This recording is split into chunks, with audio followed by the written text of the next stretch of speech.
You ready? I've been ready. What are we waiting for?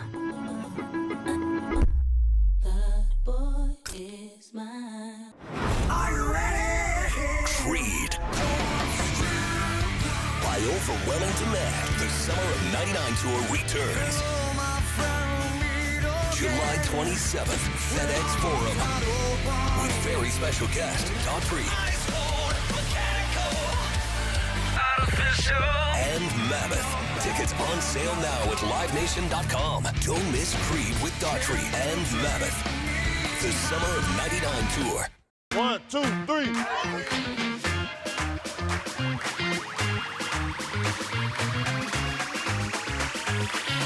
Ready, go.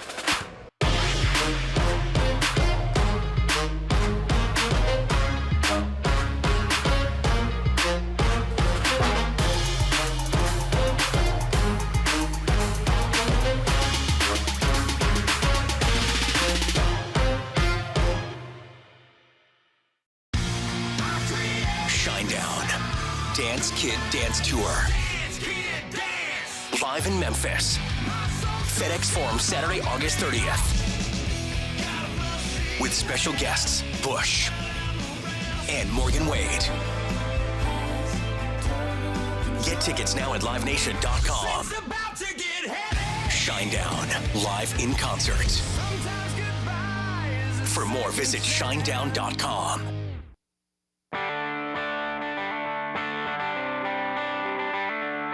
Live from the Built Ford Tough studio at FedEx Forum, it's the Gary Parrish Show, presented by Ortho South, on YouTube at Grind City Media and the official Grind City Media app. Now, here's your host, Gary Parrish.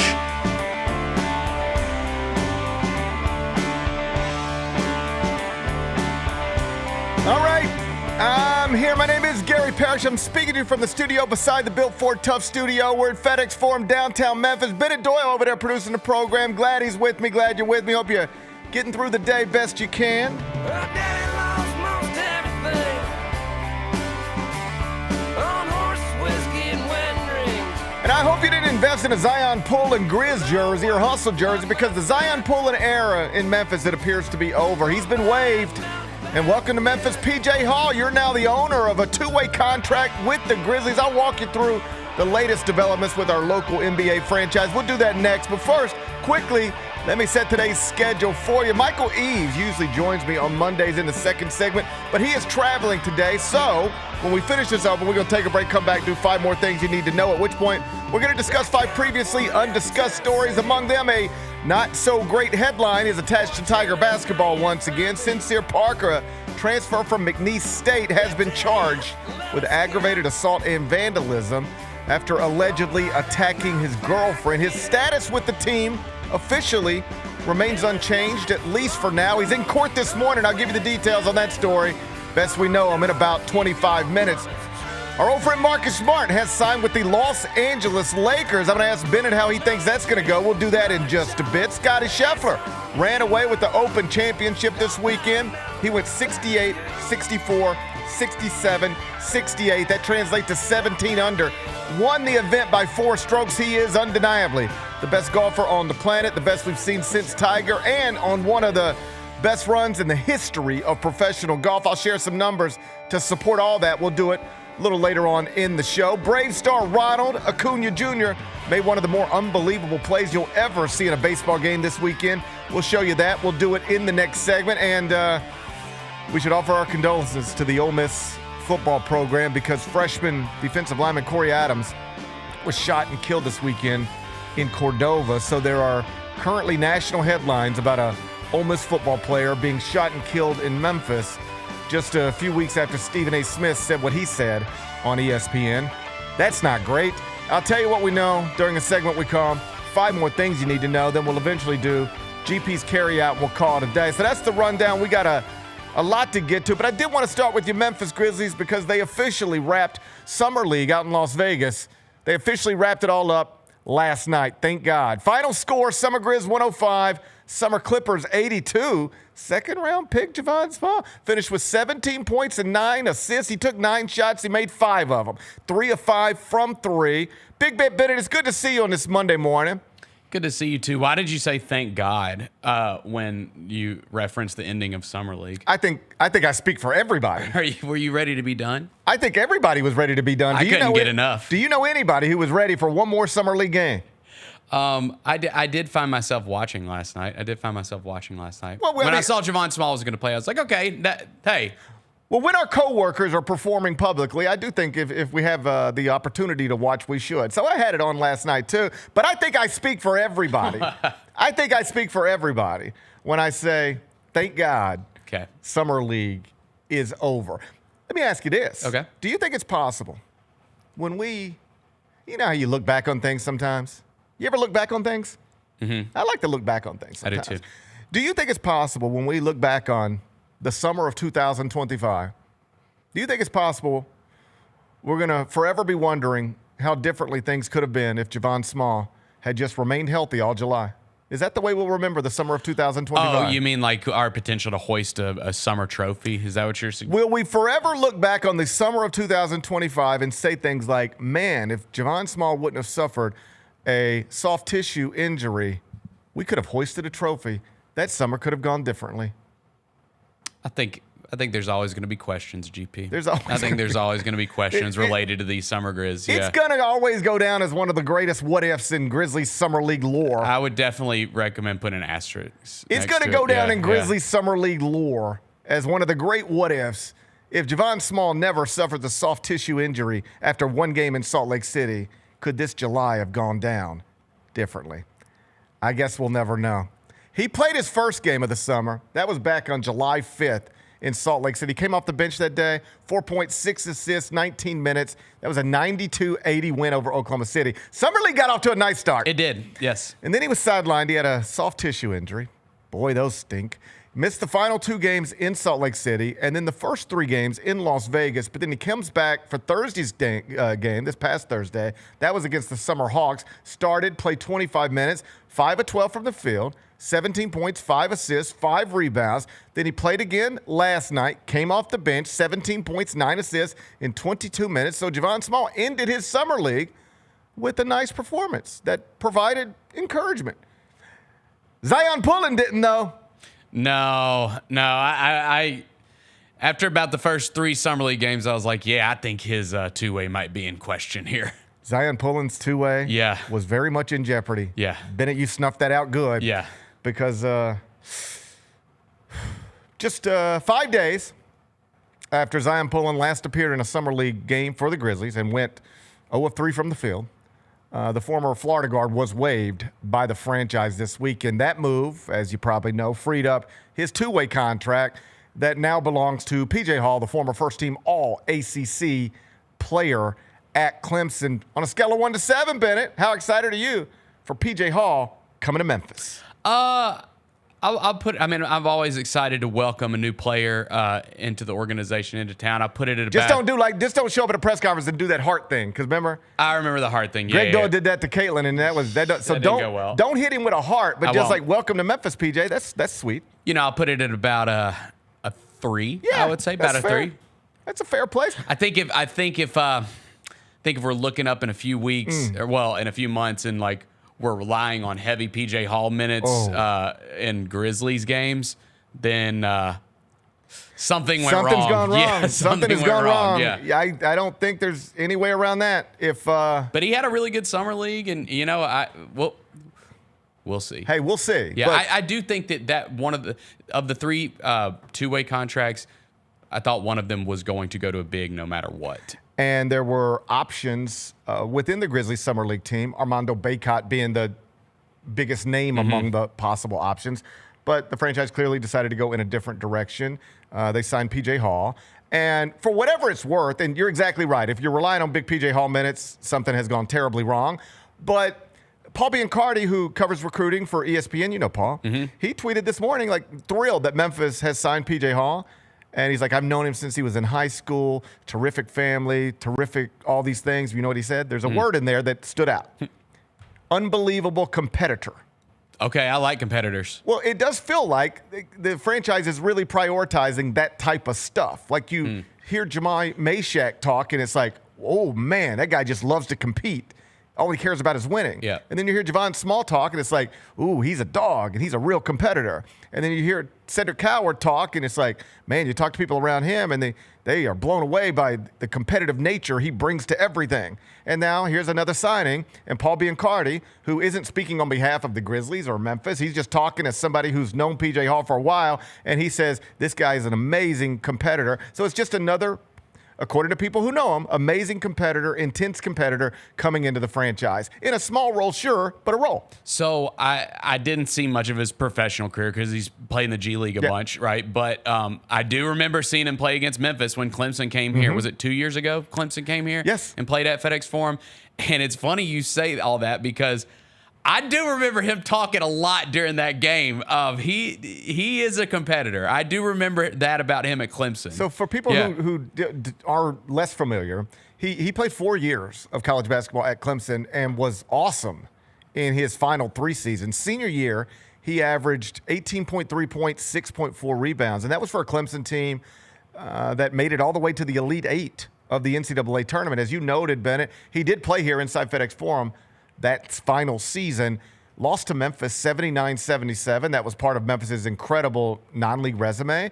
But P.J. Hall did have 21 points in that game. That was a great game. I actually remember talking about him, like spending time on him on the Eye on College Basketball podcast after his senior year and just sort of wondering why he didn't take advantage of the extra year of eligibility the NCAA gave all basketball players who played in that 2020-21 weird COVID season. Like if you played in that season, that did not count as a year of eligibility. So P.J. Hall, like R.J. Davis and a lot of different players, had a 5th year available to them this past season if they wanted it. And I was always like, do whatever you want to do. Like, it ain't my life. But why would you enter a draft where you're likely to go unselected when Duke or Kansas or Texas Tech or Alabama or somebody would probably pay you $3 million to play 1 season of college basketball? Like, people did make that kind of money this past season playing college basketball. So why wouldn't you want to make that kind of money playing college basketball when the alternative is likely to be undrafted? Seemed like a reasonable question from my perspective. Like I said, it's not my life. It's his life. And with his life, he decided to forego that final year of eligibility and enter the 2024 NBA draft. But he did not get picked. And he ended up playing in the G League and signing a 2-way contract for roughly $578,000. So he definitely did leave money on the table. He could have made millions of dollars playing college basketball last season and instead decided to get on with his professional career. And the result was going undrafted and signing a 2-way contract for roughly $578,000. He appeared in 19 games with the Nuggets, basically did nothing. But in Summer League over the past few weeks, he did average 9.2 points, 5.6 rebounds, 1.6 blocks in 13.7 minutes per game. And this came after averaging 18.9 points, 11.8 rebounds, 2.1 assists, and 1.1 blocks in 32 minutes per game with the Grand Rapids Gold this past season in the G League. So I guess this is the simplest way to put it, with the Grizz in need of front court help, given injuries to Jaren Jackson Jr., Zach Edey. P.J. Hall has been named the newest member of this organization. Zion pulling out, P.J. Hall in. So the Grizzlies' 2-way players right now are Javon Small and P.J. Hall. Small Hall. It rhymes. It does rhyme. That's Small nice. Hall. Okay. That's our 2 ways right now. Do we believe, this is a question for you, Bennett, that Jemai Meshack will secure the 3rd 2-way contract from the Grizzlies? I think without question. I mean, there was just so much buzz surrounding him. He had a nice summer league. There was so much buzz surrounding him. I think too, like, just reading the tea leaves, like he's doing interviews, like he's doing, team interviews and stuff. It feels like it's going that way. It does certainly feel like it's going that way. It is certainly what I would endorse. Nothing against Zion Pullen, but when I watch him, and I'm not pretending I tune into every G League game, but when I put eyes on him, do you know what I see? A G League player. Yeah, and it was like I saw Roser post this because he obviously saw him a lot last year with the hustle, and he did say that he was surprised that he had such a bad summer league, that he actually thought he was going to come in and really tear it up because he had such a good year last year in the G League. Well, that's why we can be whatever with summer league, but for a Zion Pullen, this is like make or break your career type of stuff. I mean, he was playing on some level in Salt Lake City and Las Vegas for like hundreds of thousands of dollars. Like, who knows what happens to him next? But like his disappointing summer, perhaps it goes this way no matter what. But his disappointing summer at least played some role in him no longer, having the job that he had. And I understand why. Because when I watch him, I just see, how about this? With Meshack specifically, I can imagine that becoming something. Just because there's no physical limitations. He seems wired the right way. He showed the ability to make open jumpers in summer league. First, he got drafted and told us, I can shoot it better than you think. And then he went to summer league and he shot it better than we thought. And so when I look at Jemai Meshack, I can imagine this becoming something. I don't want to make it out to be something it's not. He's the last pick in the draft, and those guys usually don't become anything. All right? So he is fighting against odds in history. But when I put eyes on him, I can see it. There's enough there that makes me go, this guy, if a few things break the right way, this guy could be a real NBA player. I see that with Jemai Meshack.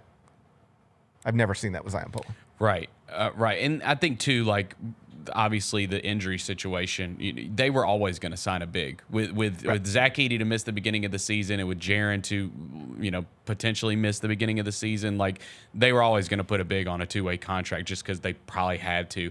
And listen, it did work out for him last year. Like, they did the same exact thing with Jay Huff. They signed him off the Orlando Magic Summer League squad because he had a big Summer League. And I know last year went the way that it did, but at the beginning of the year, he was a very impactful player for the Grizzlies. Like, we all remember that. Oh, sure, yeah. He mattered. He mattered for a minute. Yeah. Obviously, different franchises will handle their two-way contracts different ways.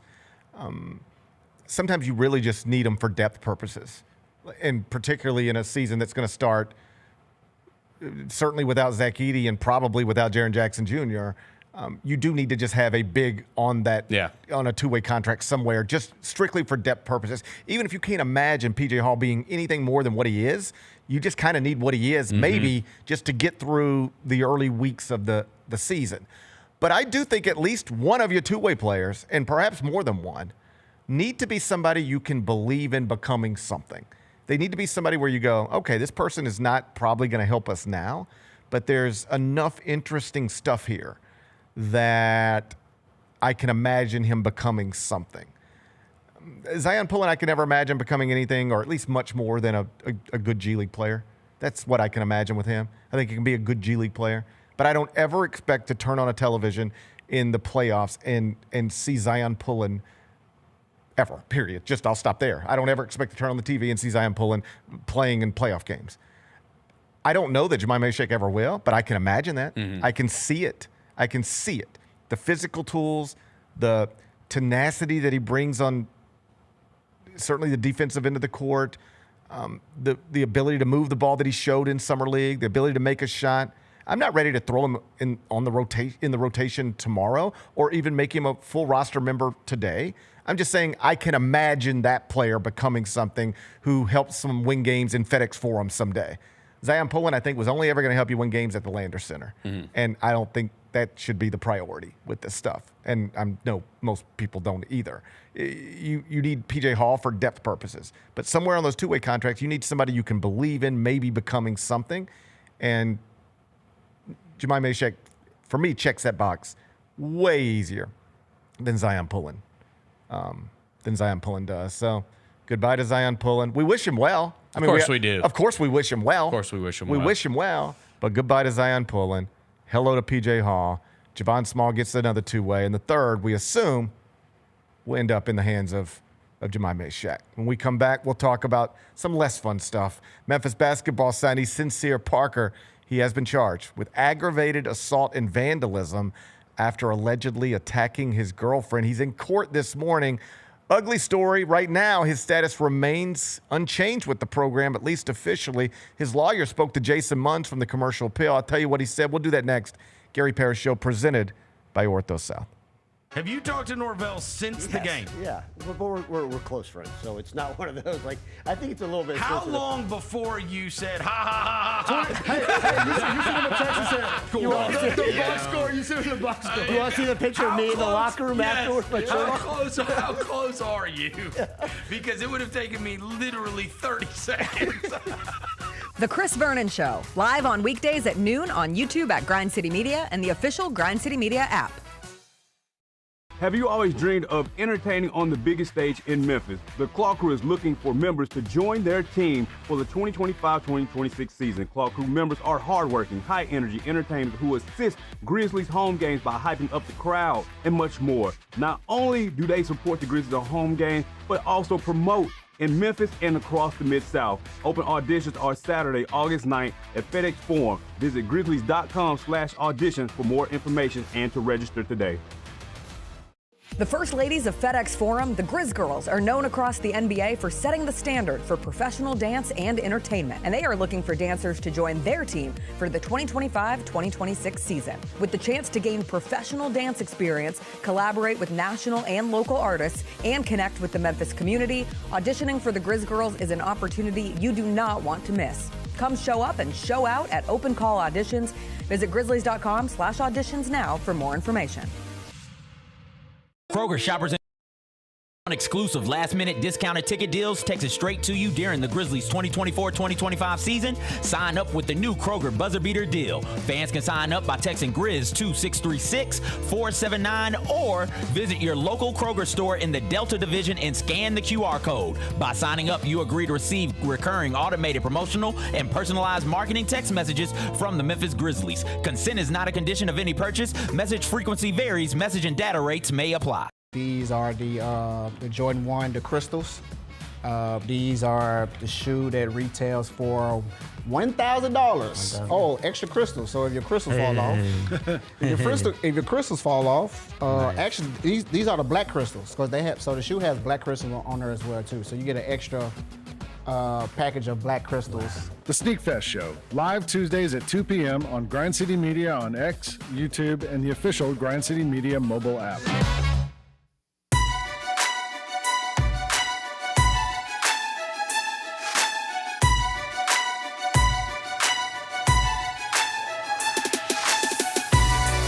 Orthopedic injuries can be unpredictable, unforeseen, and unscheduled, and Ortho South understands this better than anyone. Since your injuries don't make appointments, you don't need to either.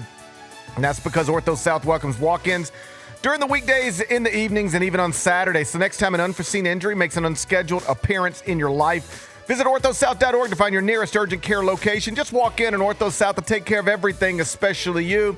Learn more at orthosouth.org. That's orthosouth at orthosouth.org. Now I got 5 more things you need to know. Number 1. Ugly headline connected to Tiger basketball for the second time inside of a week. Last week, we learned that the program has been put on probation because of an academic fraud case that has now been settled with the NCAA.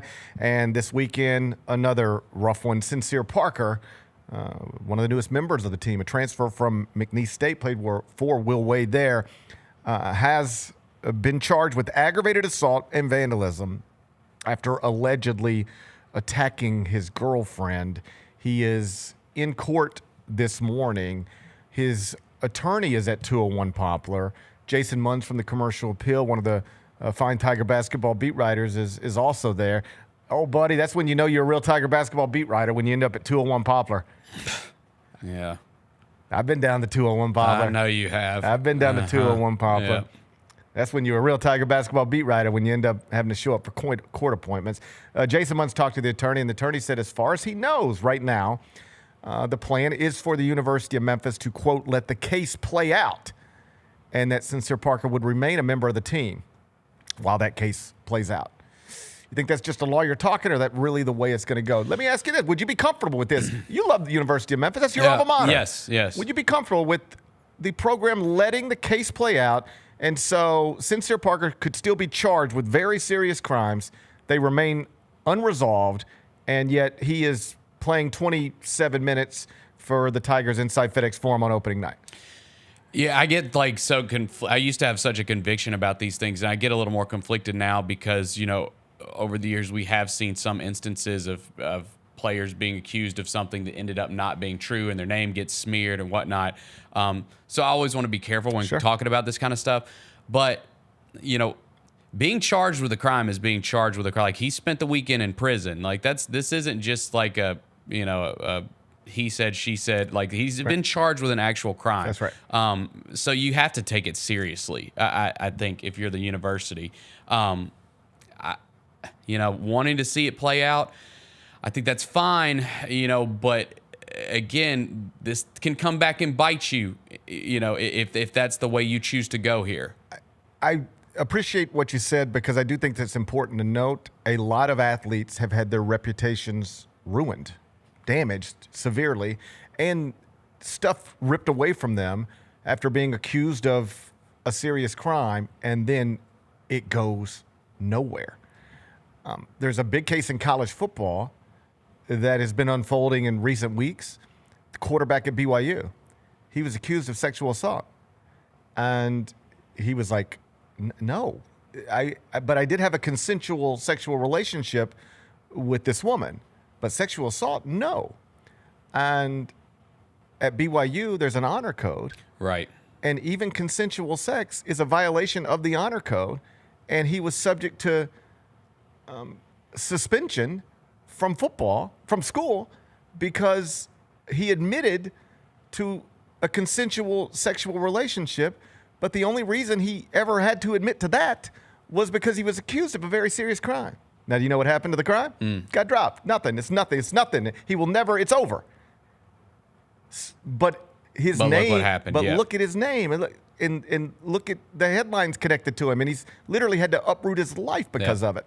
I remember a story, a more local one. Chris Jones played at Melrose High and then played at Northwest Florida for Steve Forbes, ultimately ended up at Louisville playing for Rick Pitino. Do you remember how his college career ended? He was accused of sexual assault. And he was eventually, either the charges were dropped or he was found not guilty. But that didn't change the way his college career ended. It was ripped away from him because he was accused of a crime that he was ultimately not found guilty of. So I'm always, these are complicated things. Yes. And it ain't one I'm going to rant and rave about. But I will tell you this. If Memphis allows Sincere Parker to play after being charged with these crimes before the legal situation is resolved, it would be wildly unusual relative to the way these things are handled on campuses, for the most part, across the country. Well, his teammate had to miss time, right? Okay. At Ohio State, right? And by the way, that's another way of saying Memphis is bringing a whole recruiting class in, and now there's at least 2 members of that recruiting class in the basketball program who have been accused of what amounts to domestic violence. Sincere Parker here, not only accused, but charged with crime. He's like in jail right now. And then Aaron Bradshaw from Ohio State was accused of a domestic violence or some sort of physical situation last year. And they pulled him out of competition, and he missed games. And he was never even charged. But at Ohio State, they were like, this is a serious allegation, and we're not going to allow you to represent us until we feel more comfortable with it. But the idea that you're just going to remain a member of the basketball program uninterrupted, no, that's not happening. At most schools, Memphis can handle it however it wants. But I'm telling you, at most schools, Sincere Parker would not play, would not represent that basketball team until this was resolved one way or another. So this is serious. And it does, it just cast another bad shadow above the program. It was in advance of last season when we had this anonymous letter show up, and then the whole coaching staff is fired, and it was just bizarre, one bizarre thing after another, or at least unusual thing after another. And now here we are in less than a week, we got 2 negative headlines. Like, you can go to these college basketball websites right now, and you'll find 2 Memphis headlines from the past week, and neither of them are good. One's about academic fraud, and one's about a signee allegedly attacking his girlfriend. Like, these are not things, and this one breaks, like, while I'm at Peach Jam. So, like, I'm surrounded by basketball people. And I could just show you the text messages. GP, what's going on down in Memphis? GP, always something, isn't it? GP, they got to get things under control. It's just the perception is not great. And I'm not blaming anybody. Like, this could just be a sincere Parker problem. That's right. And nothing more than that. I'm not out here yelling and screaming, and I'm just saying it's not good. It's not good. I've got on this shirt today. I didn't even think about it when I put it on. But, when I put on a Memphis logo, I want people to think good things, not bad things. And when your basketball program keeps generating negative headlines, it's just it's not where you want your basketball program to be. No, and I mean, listen, if he is to miss time and not be able to, that's a big loss for them. Like, he's supposed to matter. He was a big piece they went and got. Like, he was one of the best players on that Nice team that won a game in the tournament this past season. He is supposed to matter. And so I guess if you wanted to have some questions as a Tiger basketball fan, you could start to wonder, all right, is this the caliber of talented player we have to bring in? Somebody who has a little bit of a knucklehead factor to them. And that's the nicest way I could put it, because it's harder to recruit here than it ever has been.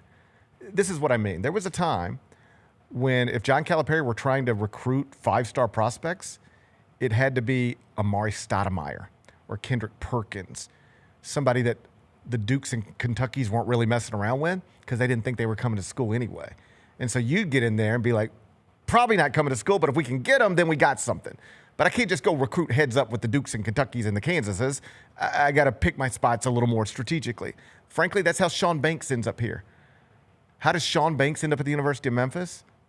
Because he was probably one of the 10 most talented basketball players in his high school class, but also had, gang affiliations.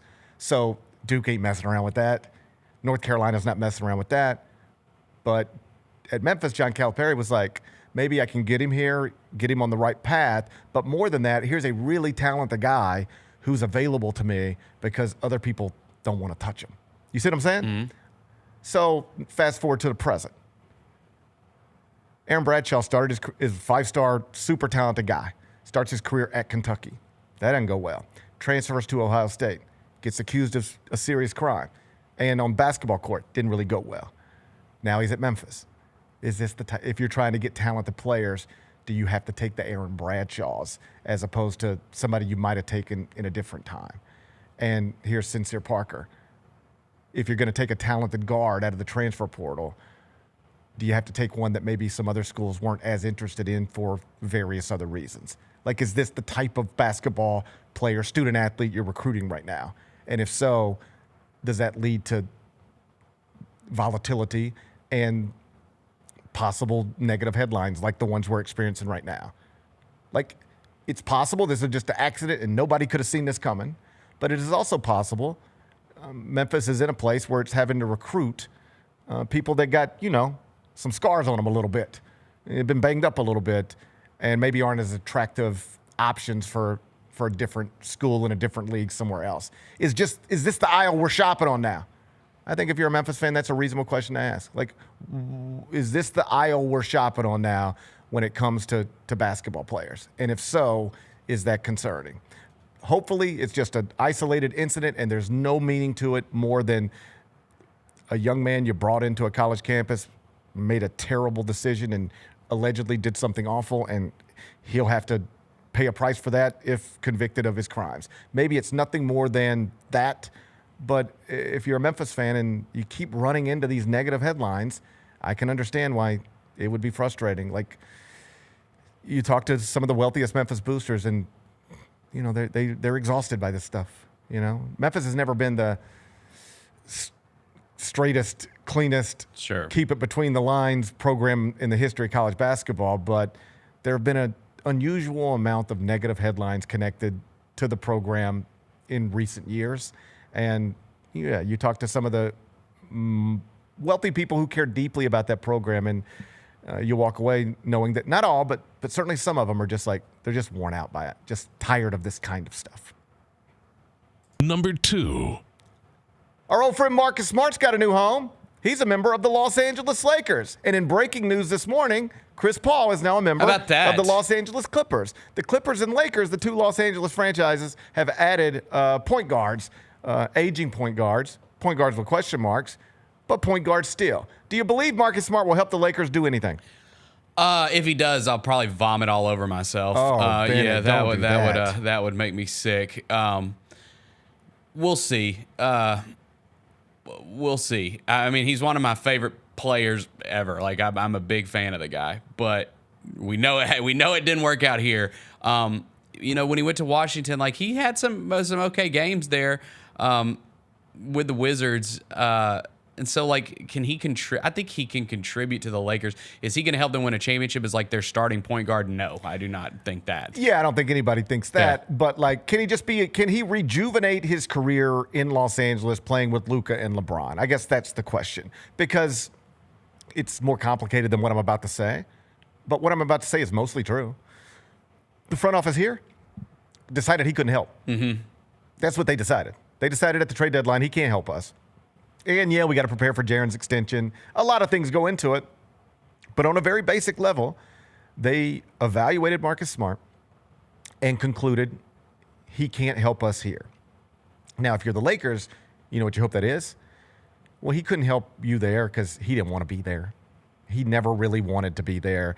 He never logged in, for lack of a better word, in any sort of meaningful way.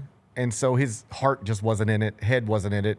He was more hurt about leaving Boston than he was excited about being in Memphis. And perhaps this can be a way to restart all of that and not let his career just dwindle into nothing the second Brad Stevens decided to move on. If you're the Lakers, you're hoping you're getting a different version of Marcus Smart than the one that lived here in Memphis.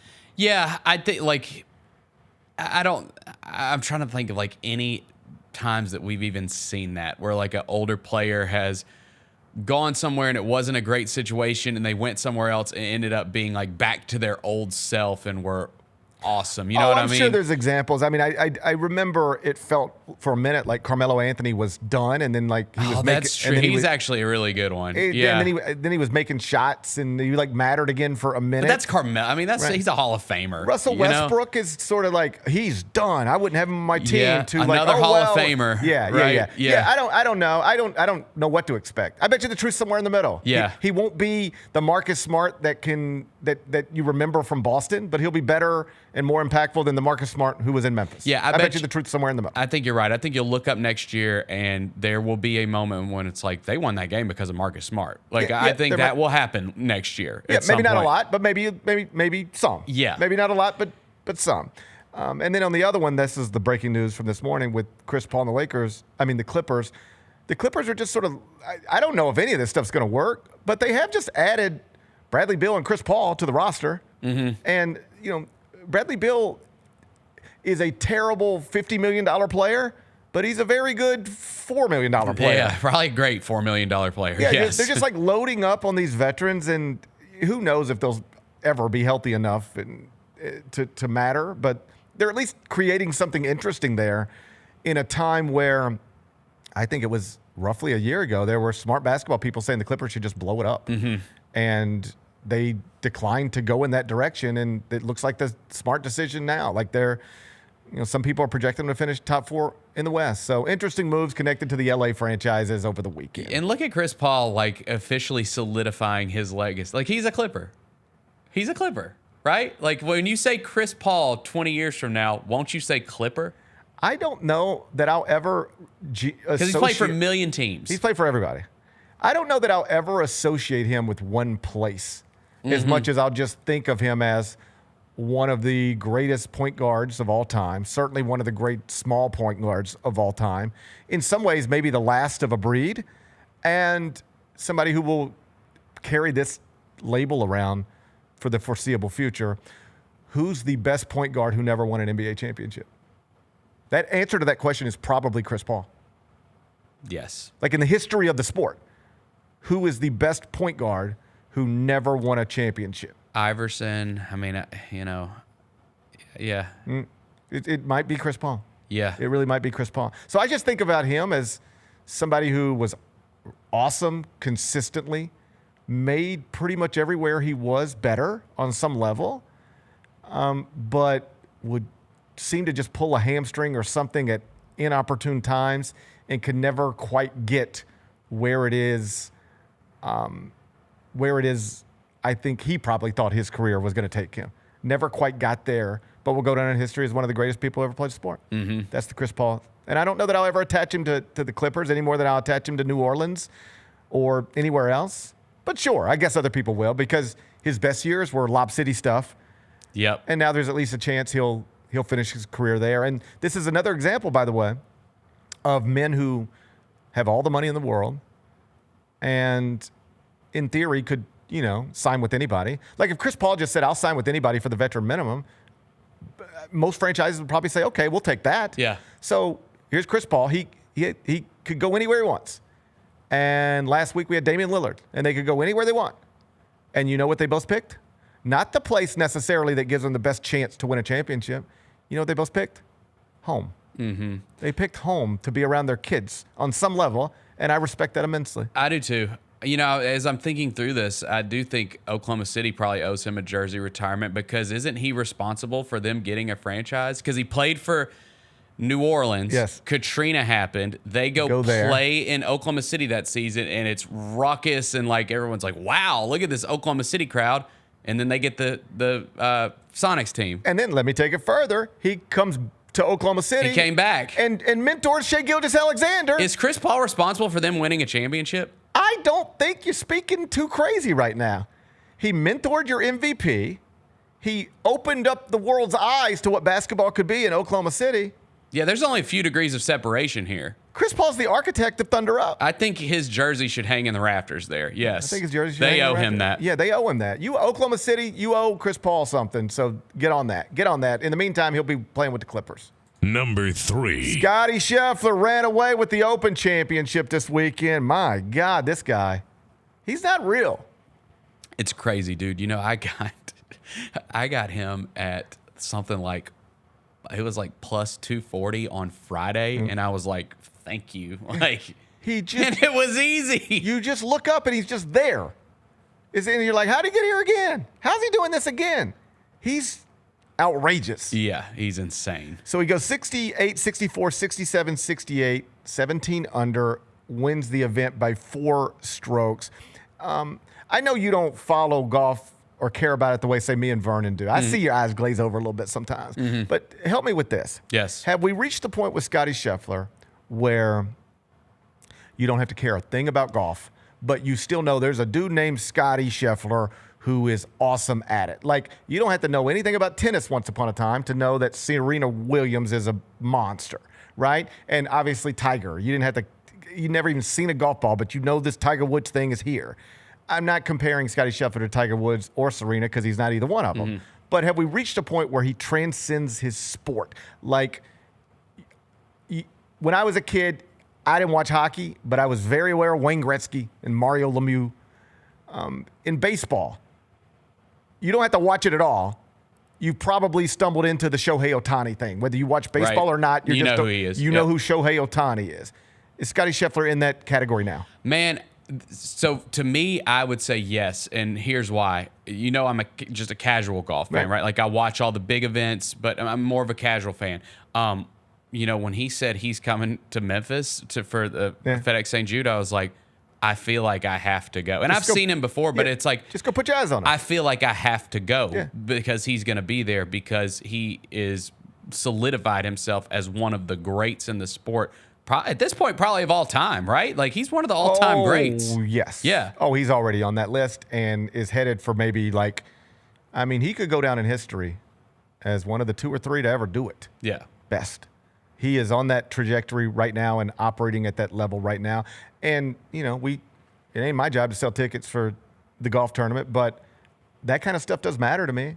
I said this game 4 of the first round Western Conference playoff series between the Grizzlies and the Thunder. And obviously, like, I do have an interest in that building being full because, like, you know, I'm employed here. When this thing is going well, it's good for all of us. And when it's not going so well, it's not good for all of us. And I remember just saying, and I had at least one man take me up on this, because he, like, reached out, however you reach out, Twitter, Facebook, and was like, GP, I heard you, and I did it, and I'm glad I did. Here's what I told people to do. I said, listen, I'm not going to try to Ja's hurt and the Thunder are here. It probably ain't going to go well. It's probably going to conclude in a sweep. This is game 4. Yeah. But you can get into a playoff game at a pretty inexpensive price relative to playoff games for game 4. And I'm not telling you you're going to see a great game, but what I am telling you is, whether it's you or you have a son or a daughter, you take them tonight. They might have this story forever. You remember the year Oklahoma City won the title? Shai Gilgeous-Alexander won the scoring title and MVP and finals MVP. I saw them in person that year. That's a story you have. Yeah. I like stories like that. So, to circle back to your thing, how cool would it be if you were sitting around with your dad or your granddad or your mother or your grandmother, and they were like, oh, yeah, I love golf. Did I ever tell you about the time I saw Arnold Palmer play? Did I ever tell you about the time I went and saw Jack Nicklaus play? You would think, you'd be like, no, but like, that's a cool, let's hear that one. That's a cool story. I like stories. And yes, go to the golf tournament. You will be able to say, I saw one of the all-time greats and maybe the most dominant athlete we have in the world right now. I saw him in person. That's a cool thing to have. Yeah. I have stuff like that from my childhood. Like, I saw Mark McGwire homer. I saw Barry Bonds homer. Like, I still tell those stories, or at least think about those stories. So, yeah, you're going to be able to get one at TPC Southwind here in a few weeks, because the guy who is absolutely running golf right now will be in attendance. There's so many numbers to just illustrate that what we're watching is elite level stuff. But the most important thing to understand is, like, it hadn't come out of nowhere, but it really did kind of, this is surprising that he's got here. Jordan Spieth talked about this yesterday. You know, they're both from Texas. And Jordan was like, yeah, he was a good junior player, like, very good. But did anybody see this coming? No. Go from that to the most dominant golfer in the world and one of the most dominant golfers of all time? No, nobody saw this coming. And it ain't like something that started when he was 20 or 21 or 22 or 23 or 24 or 25. It's all been in like the past 2 years. So here's some numbers from Kyle Porter, who covers golf. Used to work with us at CBS Sports. Now he's more doing his own thing independently, but he's terrific on golf, and he just had a bunch of these numbers. I'll share them with you. So from 2000 to 2021, so that was a pretty small sample size, but in that time frame, he had 52 starts. So he was in 52 different tournaments. He had 15 top 10s, but 0 wins, 0 majors, won 0 Players' Championships, and he was gaining 1.6 strokes around. I know none of that might mean anything to you, but I'm about to contrast it with some new numbers, and you'll see how crazy it is. He made $8 million in official money right then in that stretch. Since 2022, here are the numbers. He's had 82 starts, been in 82 tournaments. I just told you in that previous section of his career, it was 52 starts, 0 victories. Since 2022, 82 starts, 20 victories, 59 top 10s. He's only missed 3 cuts. He's won 4 majors, 2 Players' Championships, a gold medal, and strokes gained per round is at 2.8, and he's made $85 million in official prize money. Since the start of 2022, it's been 4 years, 4 majors each year, 16 majors. In the last 16 majors, he's won 4 of them. That's not normal. 12 top 10s, only 1 missed cut. As Cal Porter pointed out, Scottie Scheffler has been arrested as many times at majors in the past 4 years as he has missed a cut at a major because he was. That's part of the lore. I really do think it is. Hell yeah. Because he was arrested for no reason and handled the whole thing beautifully. Mm-hmm. And that is part of his story. He's just been dominant in ways that we've never really seen, with exception of the all-time greats, most notably Tiger Woods. Here's another one.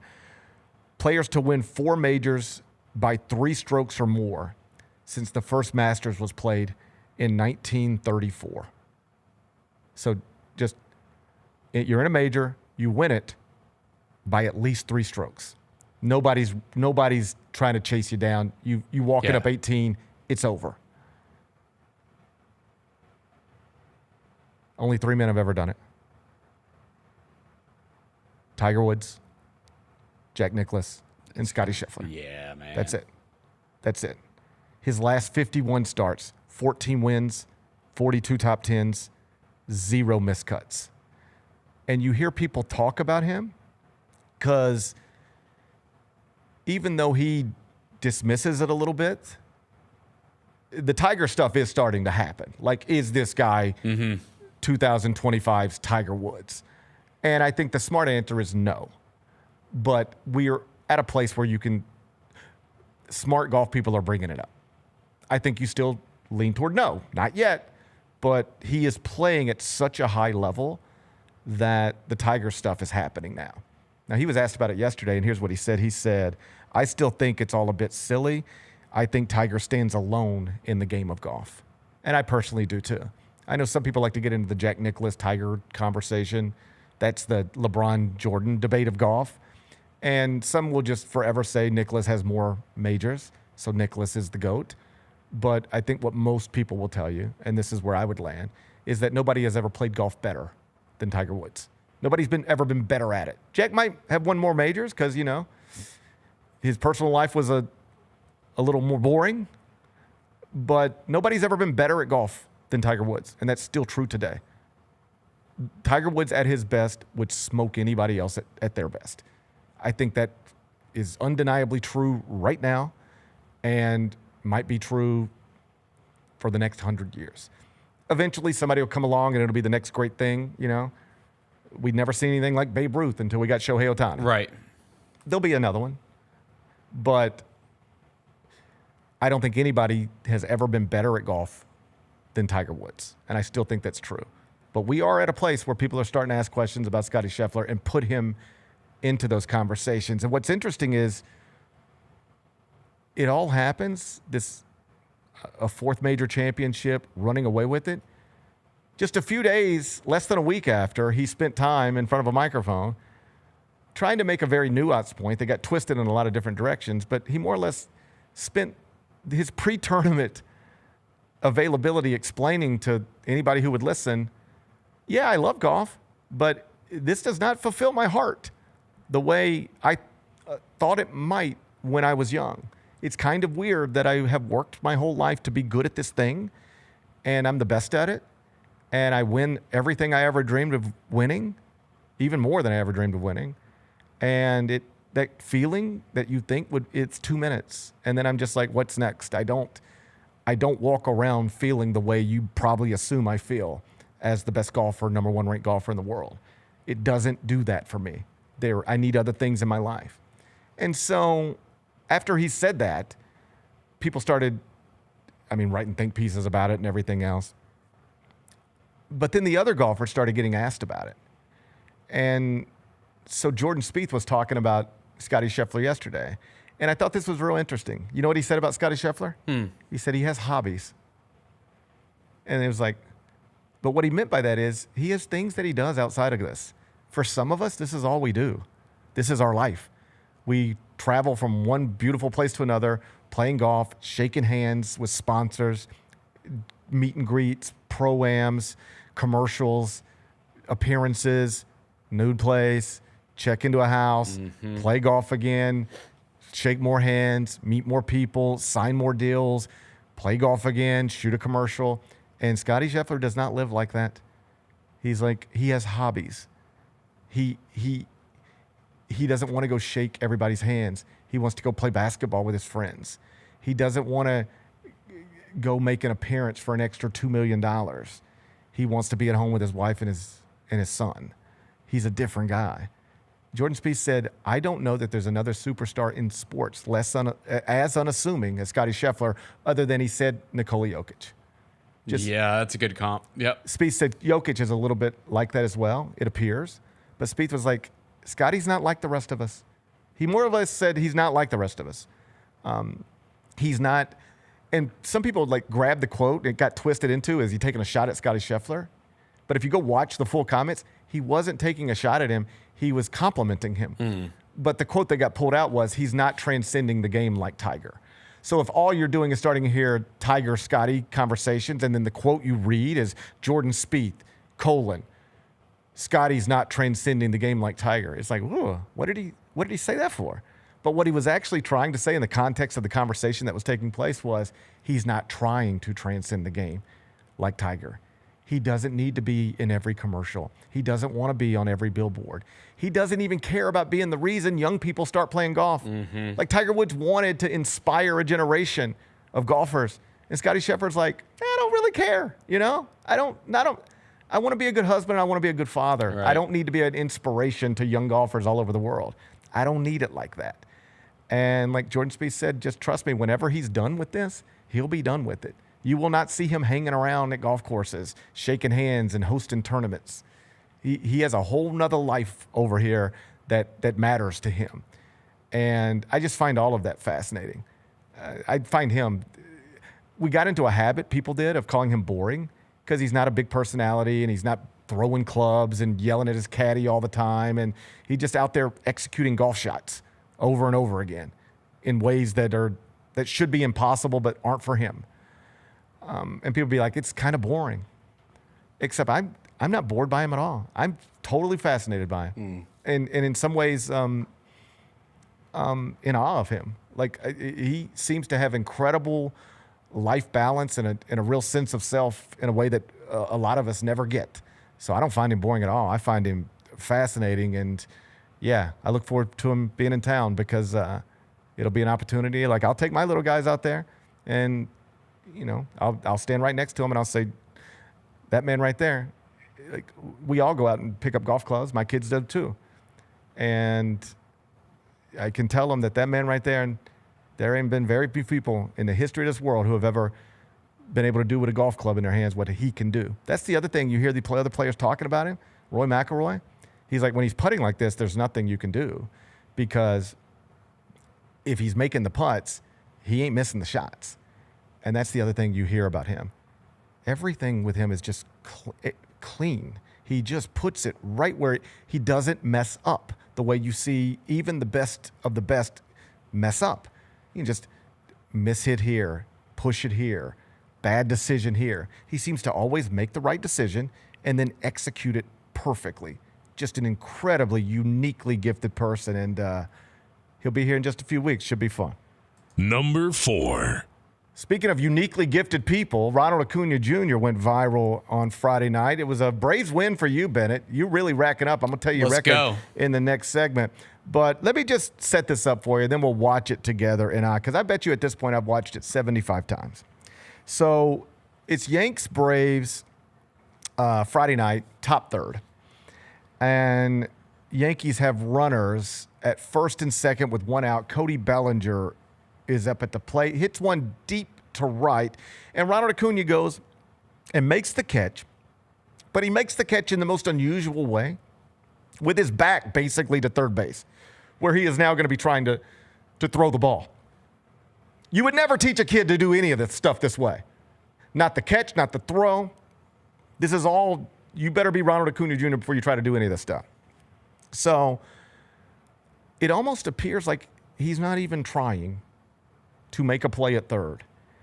And yet what happened next is something that defies what you think a human should be able to do with a baseball in his hand. Kyra, if you got it, let's watch it with the audio on, because I think hearing the announcer's surprise and shock sort of adds to, if you have no context for baseball, how ridiculous it is to see this with your eyeballs.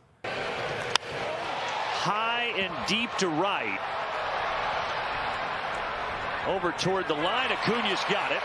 Tagging from second is Bebas. Whoa! They got him! Are you kidding me? Frenchie, I'm stunned. We're gonna, when we come back, we'll dig into this. This was unbelievable. And Nacho sold it. And they're not going to challenge it. No. Folks, that's the... It comes right after Ja, by the way, gifted him some, I was looking for, some Ja threes. So there's a Ronald Acuna relationship that's developing. Looking forward to having the Brave Star courtside for a Grizzlies playoff game someday. Bet you that happens. Well, yeah, because he does the Ja Selly, which is amazing. I love that that's caught on. The grenade. You know, when he hits a home run, he does the grenade. Oh, it's the best. It's so good. The grenade celebration is the best. It really is. Like I like sometimes things are just 2 funny. thumbs up for that one. 2 thumbs up for that one. I don't have to agree with everything everybody does, but if you want to ever have a conversation about the grenade celebration, oh, buddy, it's caught on. It's excellent. Yeah. And Acuna brought it to the Braves have ruined most of my. The Braves have. I ain't got no love lost with the Braves. You know that, as the fan of another NL East franchise. I got you. But I love Ronald Acuna Jr. He's fun to watch, man. He is. He's just one of those awesome. dudes in baseball right now that it's like, oh yeah, is Acuna up? He is awesome. I love him. Yeah. I love everything about him. I love the way he plays. I love the way he carries himself. I love everything about him. I wish he was a Met. We got his little brother, Luis Angel Acuna. Oh yeah, y'all do. We got his little brother in New York, and I like him, but I love Ronald Acuna Jr. So everything about that play is outrageous. And I've seen some people say, well, but the guy wasn't even running, or if he'd have slid, he'd been safe. That's the point. That is the actual point. Mm-hmm. You know why the guy wasn't running? And do you want to know why he didn't slide? Because it is incomprehensible to him that there's about to be a play at third. Right. This guy has been playing baseball his whole life. He knows what baseball looks and feels like. He feels it, yeah. You know where this is a double play ball or not. There's going to be a play at third or not. There's a certain rhythm to baseball. And this guy is a professional baseball player. He's been doing this his whole life. The reason he wasn't running and the reason he didn't slide is because you can't even grasp the idea that a man is going to catch the ball at the edge of the warning track in the corner in right, 301 feet away from you or away from third base and make that throw and get you out. Because he caught it backwards and then threw it flat-footed. I mean this sincerely. Like, it's tough. You get 8-year-olds out watching Major League Baseball, and then you get them out on a baseball field, and they're all trying to make plays that they shouldn't be trying to make. Yeah. Because they're trying to impersonate Ellie De La Cruz or Ronald Acuna, and you have to remind them, no, you have to get in front of the ball because you're not Ellie De La Cruz. No, you have to get underneath the ball because you're not Ronald Acuna Jr. Ronald Acuna Jr. just was like flat-footed turns and throws it on a rope 301 feet. I saw this texted. So somebody went and pulled the data on this. In the past 5 seasons of Major League Baseball, there have been 3,168 outfield assists. So outfielder catches a fly ball, somebody tags, and then you get that runner out at second or third or home. Gotcha. 3,168 examples in the past 5 seasons of baseball. And that one, the one we just watched, is the only one to exceed 300 feet in the air. The only one. Like you don't see stuff like that. And there aren't many people, we were just talking about golf, there aren't many people in the history of the world that can play golf the way Scottie Scheffler plays golf. There aren't many people in the history of the world who can make that throw. No. Not just alive today, I mean in the history of the world, there aren't many people who could make that throw, make that play.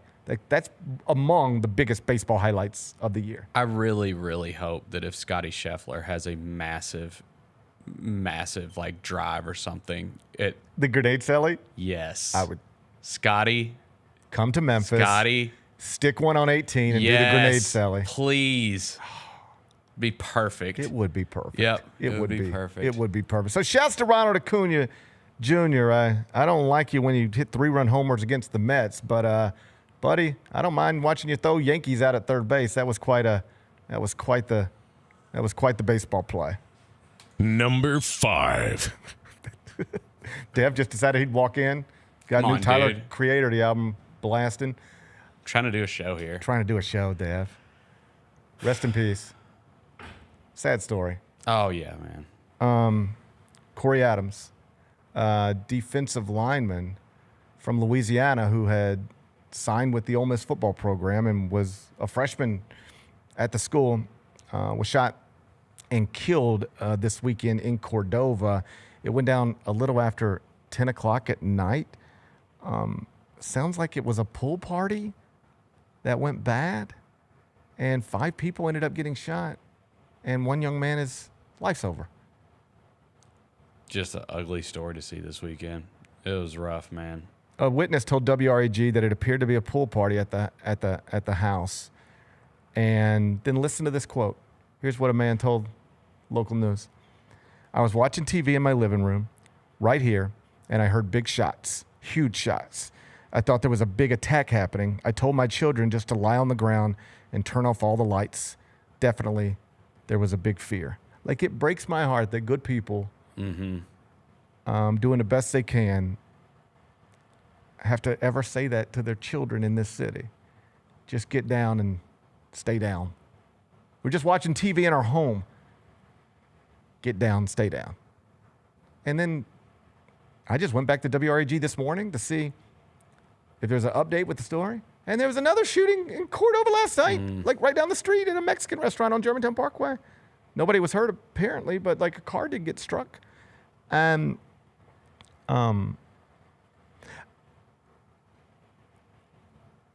this is not good. No. First and foremost, because a young person's dead. A young person who clearly had gifts. Like, he was on scholarship to play football at the University of Mississippi. This was a accomplished high school player. This was a young man who, I don't know much about his life story, but he had somehow, some way found himself in a position where he's a scholarship athlete at an SEC football school. Amazing, right? And now it's over. And over what?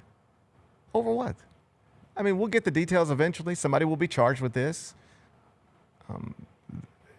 And then another young person's life is going to be over too, because they'll probably be convicted, and then that's going to be life in prison for you.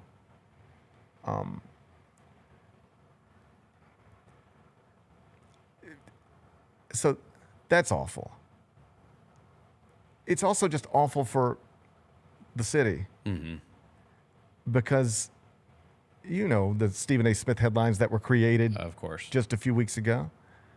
And then for something like this to happen so quickly after that became a national story it increases the perception problem that our city has right now.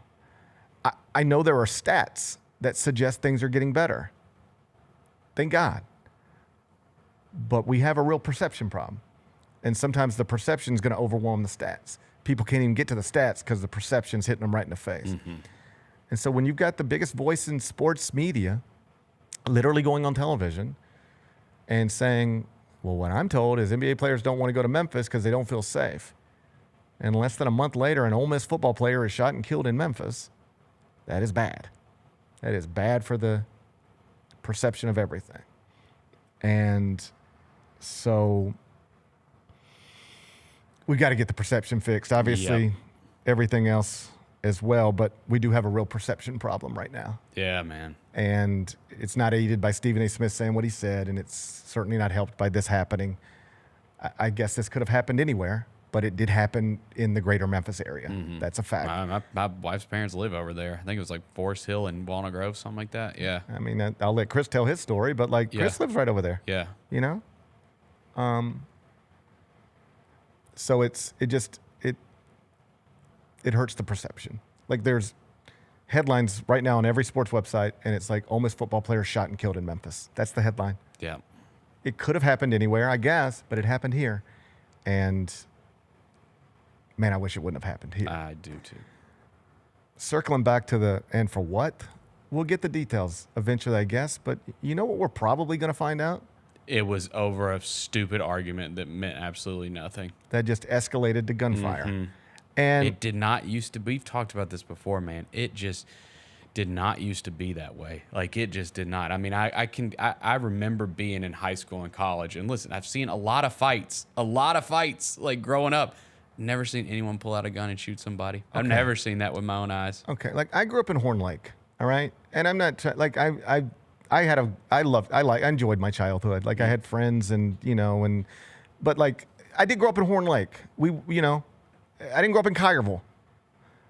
When I would go visit my soccer friends in Collierville and Germantown, their houses looked one way, and then they'd come visit me, and our houses looked a different way, right? Like I went to a high school where the valedictorian literally went to junior college, because like that's what you did when you came from Horn Lake, all right? I'm just trying to illustrate to you, I didn't come from like where it is I think some people think I came from. I grew up watching everybody fight everybody all the time. I've been to pool parties where fights break out. And to your point, not only did I never see anything like that lead to gunfire, it never even crossed my mind that it would. I don't ever remember thinking this fight, this argument, this altercation, here's 7 dudes over here and 7 dudes over here. I don't ever remember thinking, oh, God. Someone might pull out a gun. Never crossed my mind, not once. Now, if I ever see a fight involving multiple people, that's the first thing that pops in my mind. Yeah. Because somebody's going to be on the wrong side of it, and that person might be carrying a gun. And this is ultimately a real problem we have. I know some of you love your guns, but we have too many of them. They're everywhere. Everybody has a gun. And when everybody has a gun, guess what happens more often than it should? People get shot.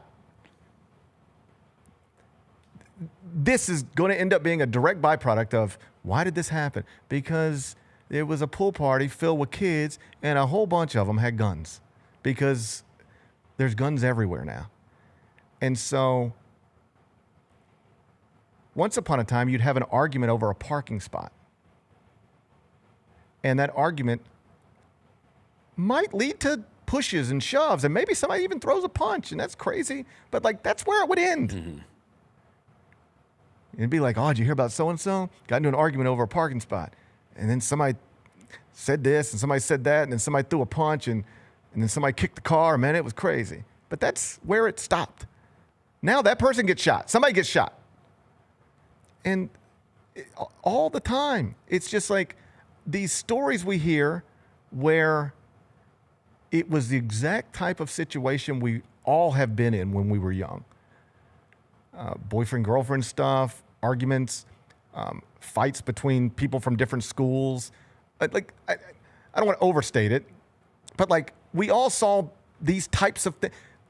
There was a pool party in Cordova this weekend, and I bet you at one point everybody was having a good time, and then at some point somebody wasn't having a good time, and then at some point it became a confrontation, and then at some point it got uneasy, and now 5 people are shot and 1 guy's dead, all right? I've been to pool parties that had every aspect of that up until the shot and dead part. It just never went to somebody's pulling out a gun. It didn't even cross my mind. But we now live in a world where if you see a confrontation almost anywhere in the United States of America, almost anywhere, there is a chance that somebody around has a gun, and there's a chance that it could get pulled and used. And that is scary. Mm-hmm. Scary. I liked it better when pool party fights just resulted in pool party fights. Yep. Somebody maybe got thrown in and dunked a little bit. But there's just too many guns out there. I'm not pretending I have a fix. I'm just acknowledging there are too many guns out there. Men are killing men every day. Women are killing men. Men are killing women. I mean, there's just people are getting shot. Kids are accidentally shooting themselves. That happens every day. There's just a lot of guns out there, man. And I don't know how to fix it, particularly in this country, particularly in this political climate. But until we figure out a way to get a grasp on this type of stuff, you're going to see these stories all the time. You're seeing this one because it's an Ole Miss football player. But this is not a unique story. A young person got into an argument and it led to a gunshot and now they're dead. That is not an unusual story in America. It's a very common thing. This one's getting big headlines because it's a football player. But these things happen every day in this country, every single day. It's because the stuff that used to just lead to a punch or a kick, it now leads to somebody grabs a gun. And now here we are again. Again, condolences to the family and to the Ole Miss football program. That's a hard thing to go through. And so obviously we'll get more answers as time goes on, and hopefully whoever's responsible for this is brought to justice. But here's a young man who, again, however he got there, he was on scholarship to be a football player at an SEC school. That's an amazing place to look up and find yourself. And then thought he was just going to a party, I guess, and then it turns into what it turned into. It's just sad stuff. Yep. Sad stuff. Be back in a second. What can the Memphis Grizzlies learn from the Thunder Pacers NBA Finals series? Your style of play is not something that you really have to change. Both of these teams love to play fast. Both these teams love to play really aggressively on the defensive side of the ball. Hey, Grizzlies fans, be sure to tune in to Grizzbeat, where the panel and I break down all things Grizzlies and take a look at the rest of the NBA as well. The show is live every Wednesday, 2 p.m. on YouTube at Grind City Media and the official Grind City Media app. Grizzlies fans know it's the team that gives you the edge. Big River Steel does too. And much like the Grizzlies have recruited legendary talent, we want you to be part of our team. Are you ready to be part of something legendary? Then visit www.bigriversteel.com. That's www.bigriversteel.com.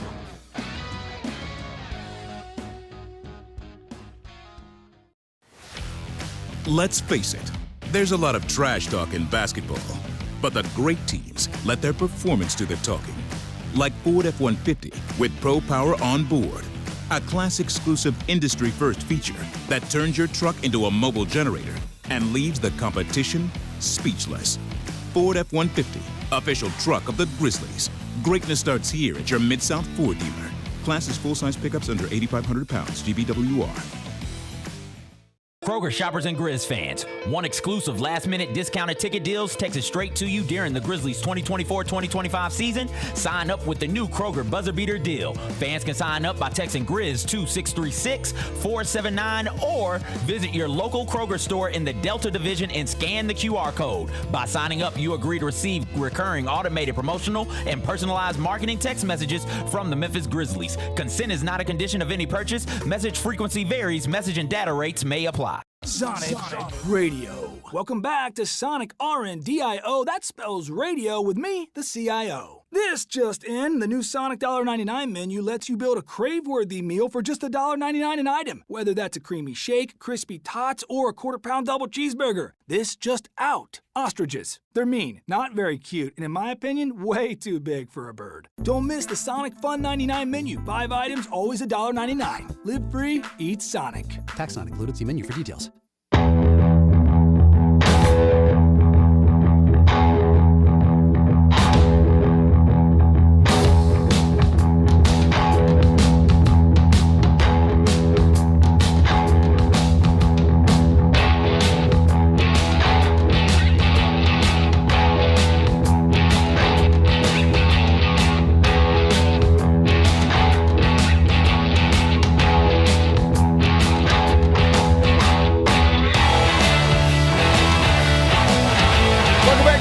Show presented by Ortho South. Let's wrap this up with GP's Carryout.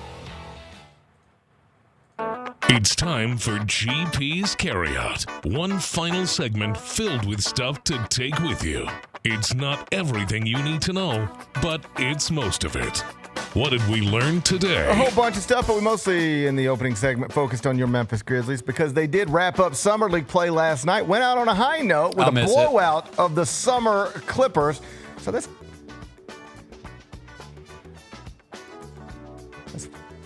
It's progress, brother. It's progress. It's progress. Got Javon Small back into the lineup over the past couple of games, and suddenly things turned around. I believe on some level we will always look back at the summer of 2025 and wonder how differently things could have gone if Javon Small did not suffer a soft tissue injury early in July. But and you have a point guard, man. What are you going to do? We didn't have a point guard. What are you How are you going going to to win do? a summer trophy if you don't have a point guard? That's a good point. You know? It's a good point. I'm not really sure who Charlotte had on there. Yeah. They had Con Knipple. People are in love with Con Knipple. He hoisted a trophy yesterday. He's a champion. Yes, he's a champion. He's a summer league champion. You will never take that from No, him. he's always going to have that ring. Con Knipple. Get him a championship before he even officially plays in an NBA regular season game. That's the way to do it, I think. You damn right it That's is. the way to do it. So, Summer League is over. Zion Pullen's gone. PJ Hall's here. Javon Small's got a two-way, and we're waiting on what we assume will be a two-way for Jemai Mashak, and then we'll rest for a minute. Sounds good. And then we'll rest for a minute. What's today's biggest game? All right, Big Bet Bennett. What's going on? Go ahead and fill him in on the record first. Okay, let me brag on you a little bit. Go ahead and fill him in on the record Let me first. brag on you a little bit. Your record is now 244, 215, and 4 after you had the Braves over the Yankees on Friday night. You're now up 7 units. 7.0. You're up 7 units. But it used to be down like 25. This is quite the comeback. This is a pretty incredible comeback by you. Are you ready to pick a baseball game tonight? Was born ready. I'm going to give you your Orioles. Okay, all right. It's the Orioles and the Guardians. Tricky. It's the Orioles and the Guardians tonight from Progressive Field in Cleveland. 5:40 first pitch. You can get Cleveland at minus 140 or Baltimore at plus 120. And this comes just one day after the President of the United States decided to go on a rant about how the Washington football team and the Cleveland baseball team need to change their names back to, in Washington, the Redskins, and in Cleveland, The Indians. the Indians. Correct. That's what the president decided to do. That's what the president was working on this weekend, getting professional sports franchises' names changed back. You realize that's bizarre, right? That's what he's You caring realize, about. like, if Joe Yeah. Biden did that, just Yeah. woke up on a Sunday and was like, we need to change the Washington team back to the Redskins and the Cleveland team back to the Indians. Yeah. You realize, like, all of you, you know what you would say, right? And this is bizarre. This is bizarre behavior. Mm-hmm. Cleveland said they're going to say the Guardians. Okay. Probably the right move. Who could say for sure? Yeah. Cleveland minus 140, Baltimore plus 120. How you going to act? I'm going to this one's tough, man. Orioles won yesterday. I'll take the Guardians. You at don't believe home. in Baltimore. I guess I'll just take the Guardians. I don't. You know what? I'll take my team. Yeah, give me you can't- those. you Give me can't those. go against Baltimore. Yeah, give me something to enjoy watching Where's tonight. your Give me, heart at? yeah, I'll All take right. those. All right, I'll take Bennett's those. taking It's fine. Baltimore plus Whatever. 120. I First got a pitch is- cushion now. First pitch is 540. What are we watching on TV? Okay. OTC, our tribal chief Roman Reigns will be in attendance at Raw tonight on Netflix. Yeah, man, he's back. But can I tell you about something else? I watched something else. What? I watched something. What'd you watch? I watched a documentary. Oh? Amy Bradley is missing. Who's Amy Bradley? Funny you should ask. She's missing. She's still missing? I don't want to ruin it for you. Oh, okay. Amy Bradley is missing. New documentary on Netflix. Okay. Just dropped. 3 parts. Each of them about, 40 minutes. Love a 3-part doc. I do There's too. nothing better than a 3-part doc.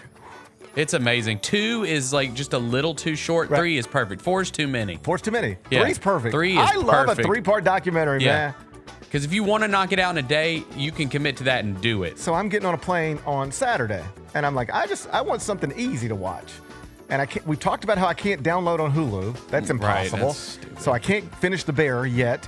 I'm like, all right, let me just see what's on Netflix here. Amy Bradley is missing. New in television shows today. I think it was number 2. I said, okay, I'll take it. I'm going to download Amy Bradley is missing. It's pretty good. I got about 30 minutes left in episode 3. I fell asleep last night. Okay. But I'm through the first 2 episodes. You won't be bored. Okay. Here's the story. So it's kind of like a family vacation, mom, dad, and their 2 mostly adult children. I know the daughter was like 23, and the son was maybe a little younger, but it's certainly grown kids. Okay. And they decided to go on a cruise. The parents won a cruise through their work. It was like an award for, you were so great at your job this year, we're sending you on a cruise, that type of thing.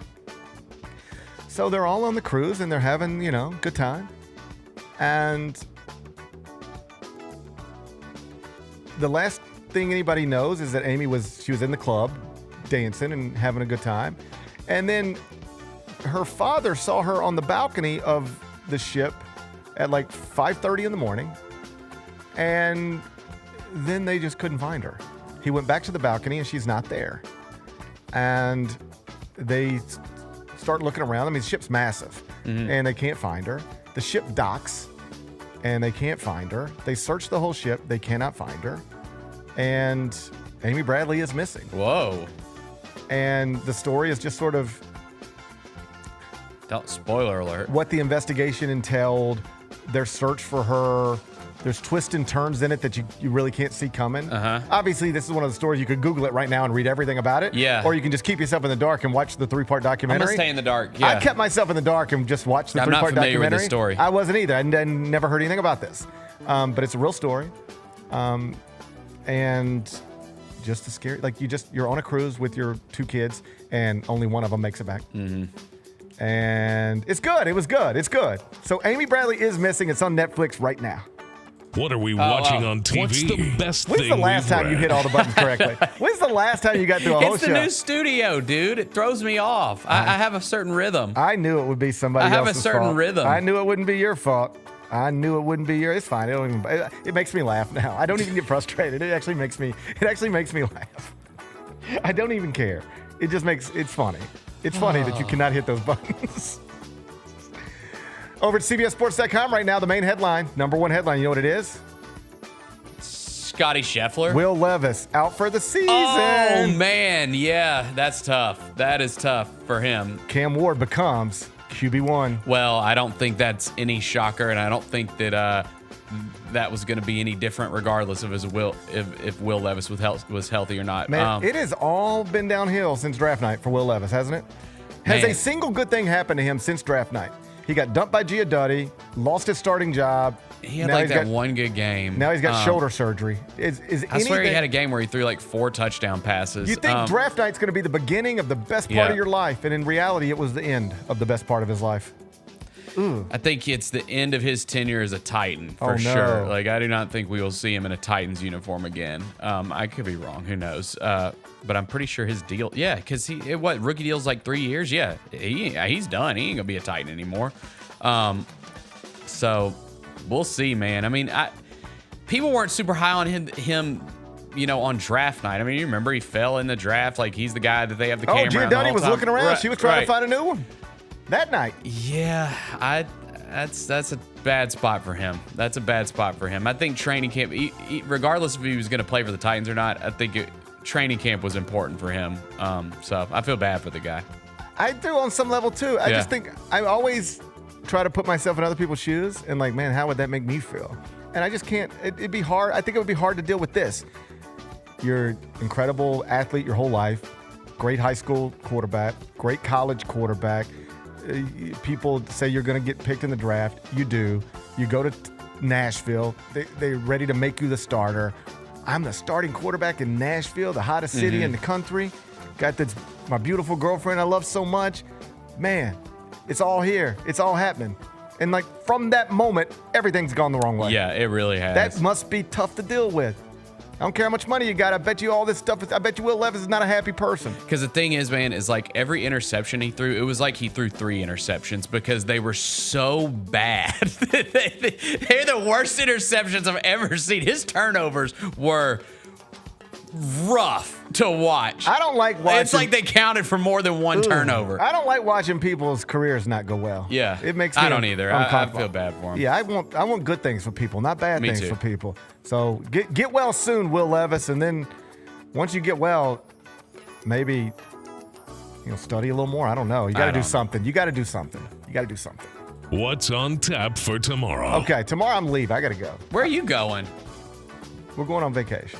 Oh. We're going to the Atlantis Resort. Very nice. You know from Battle for Atlantis? I am familiar, yes. I've been watching Battle for Atlantis for a few years, and then last year I was like, you know what? Maybe we should just go see this Atlantis for ourselves. And we went, and it's awesome. It is amazing. I don't know that you could take kids to a more enjoyable resort. I'm not the type that goes back places. I was talking to Jess this morning. Mm-hmm. Like, I go and I see something, I do something, I go, okay, that was awesome. Now let's go do and see something new. Yeah. I always want to go see something I've never seen before. And yet here I am back-to-back years going to the exact same place. And it's just because I genuinely can't think of anything more enjoyable than that place for my... If it ain't broke, don't fix it. If it ain't broke, don't fix it, right? And we finally roped our oldest son back into family vacations. You know, he went through a little phase. That's nice. He went through a little phase. I don't know if it's because, you get to be 16, 17, 18, 19, 20. Correct. I don't know if it's you don't want to be around your little brothers because they drive you crazy. Don't think I went on vacation with my parents any of those years. It might be, it could be you don't want to be around your parents. Right. Right? I don't know. I don't want to speak for him. But we went through a little phase where, if you probably looked at vacation pictures, he is not present. But he is now circled back to the age where he don't seem to mind his parents so much right now and doesn't seem to mind his little brothers so much right now. So it'll be the whole family in Atlantis, and we're looking forward to it. So I'm going to do that, all right? And then Lang Whitaker is going to sit in this studio. Yep, he'll be here. So you and we'll Lang hold it down. I know you will. So you guys are going to hold things down. I'm going to get out of the country for a minute, and this is what I need you to promise me, Bennett. What's up? Just promise me I have a country to come back to. Oh, I got you. Can you promise me this place is still going to be okay? You'll be fine. It'll be fine. I don't doubt I'll be fine. I'm more worried about the country. I ain't worried Brother, about... we've been in wild times for a minute now. I think a week. I think you got at least a week. I think you're fine. Yeah. All right. I should be fine. We should be fine. Yeah. But man, sometimes I don't know. Yeah, I think it'd be good. It'd be good to escape. I'm going to try to escape. It'll be good to escape. I'm going to go escape. Mm-hmm. I need an escape. So enjoy the rest of your day. I'm going to enjoy mine. You guys meet back here tomorrow at 10. I'll talk to you again next week. Till then, be careful, be kind, be good. Rep your hood. We are drafting our best movies of the 21st century. Arguably the greatest superhero movie of all time. I'll go with Dark Knight. That was going to be mine. Give it to me. Give it to me, Dark Knight. I'm sorry.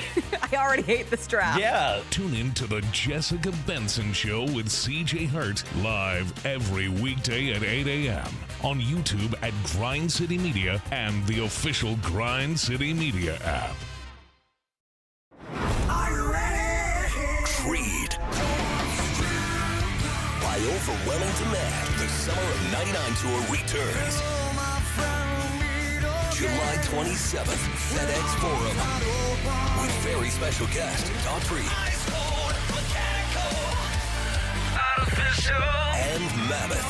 Tickets on sale now at LiveNation.com. Don't miss Creed with Daughtry and Mammoth.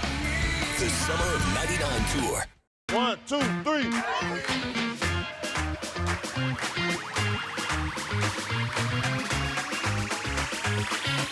Ready, go.